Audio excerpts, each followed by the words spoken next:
ನಾನು ಸಚಿವ ಸ್ಥಾನದ ಆಕಾಂಕ್ಷಿ ಆಗಿದ್ದೇನೆ. ಸಿದ್ದು ಡಿಕೆಶಿ ಇಬ್ಬರು ಕೂಡ ನನಗೆ ಭರವಸೆಯನ್ನ ಕೊಟ್ಟಿದ್ರು. ಶಿವಮೊಗ್ಗದಲ್ಲಿ ಹಂಗಾಮಿ ಸ್ಪೀಕರ್ ರುದ್ರಪ್ಪ ಲಮಾಣಿ ಹೇಳಿಕೆಯನ್ನು ಕೊಟ್ಟಿದ್ದಾರೆ. 2023ರಿಂದ ನಾನು ಸಚಿವ ಸ್ಥಾನದ ಆಕಾಂಕ್ಷಿ ಆಗಿದ್ದೀನಿ. ನಾನು ಉಪಸಭಾಪತಿ ಆಗೋದಿಲ್ಲ ಅಂತ ಹೇಳಿದೆ. ಮುಂದೆ ಅವಕಾಶ ನೀಡುವ ಭರವಸೆಯನ್ನ ನೀಡಿದ್ರು. ನಮ್ಮ ಸಮುದಾಯದ ಒಬ್ಬರಿಗೂ ಕೂಡ ಮಂತ್ರಿಗಿರಿಯನ್ನ ಕೊಟ್ಟಿಲ್ಲ. ಈ ಬಾರಿ ಖಚಿತವಾಗಿ ಸಚಿವ ಸ್ಥಾನ ಸಿಗುವ ವಿಶ್ವಾಸ ಇದೆ. ಹೈಕಮಾಂಡ್ ಏನೇ ತೀರ್ಮಾನ ತೆಗೆದುಕೊಂಡರೂ ಕೂಡ ಬದ್ಧನಾಗಿರ್ತೀನಿ. ಹಂಗಾಮಿ ಸ್ಪೀಕರ್ ರುದ್ರಪ್ಪ ಲಮಾಣಿ ಹೇಳಿಕೆಯನ್ನು ಕೊಟ್ಟಿದ್ದಾರೆ.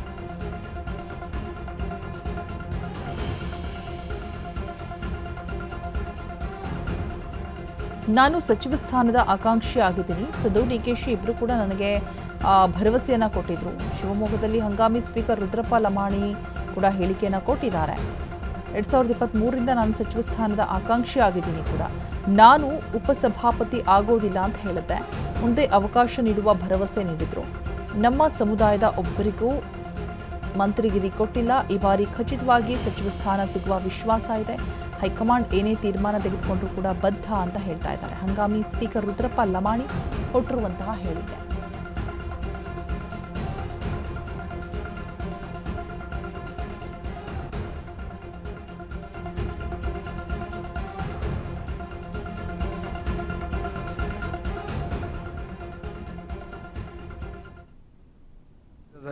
ಈಗ ಸಚಿವ ಸ್ಥಾನ ನಾನು 2023ರಿಂದನೇ ಆಕಾಂಕ್ಷೆ ಹೋದೆ. ಯಾಕಂದ್ರೆ 5 ಜನರ ನಮಗೆ ಟಿಕೆಟ್ ಕೊಟ್ಟಿದ್ದರು ಲಂಬಾಣಿ ಸಮುದಾಯದವರು.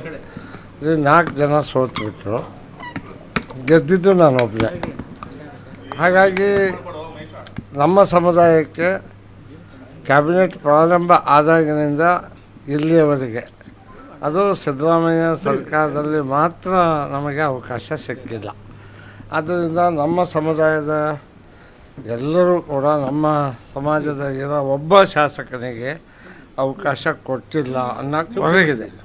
ಈಗ ಸಚಿವ ಸ್ಥಾನ ನಾನು 2023ರಿಂದನೇ ಆಕಾಂಕ್ಷೆ ಹೋದೆ. ಯಾಕಂದ್ರೆ 5 ಜನರ ನಮಗೆ ಟಿಕೆಟ್ ಕೊಟ್ಟಿದ್ದರು ಲಂಬಾಣಿ ಸಮುದಾಯದವರು. ಇದು 4 ಜನ ಸೋತ್ಬಿಟ್ರು, ಗೆದ್ದಿದ್ದು ನಾನು ಒಬ್ಬನೇ. ಹಾಗಾಗಿ ನಮ್ಮ ಸಮುದಾಯಕ್ಕೆ ಕ್ಯಾಬಿನೆಟ್ ಪ್ರಾರಂಭ ಆದಾಗಿನಿಂದ ಇಲ್ಲಿಯವರೆಗೆ ಅದು ಸಿದ್ದರಾಮಯ್ಯ ಸರ್ಕಾರದಲ್ಲಿ ಮಾತ್ರ ನಮಗೆ ಅವಕಾಶ ಸಿಕ್ಕಿಲ್ಲ. ಆದ್ದರಿಂದ ನಮ್ಮ ಸಮುದಾಯದ ಎಲ್ಲರೂ ಕೂಡ ನಮ್ಮ ಸಮಾಜದ ಇರೋ ಒಬ್ಬ ಶಾಸಕನಿಗೆ ಅವಕಾಶ ಕೊಟ್ಟಿಲ್ಲ ಅನ್ನೋಕ್ಕೆ ಹೊರಗಿದೆ. ಈಗ ಸಚಿವ ಸ್ಥಾನ ನಾನು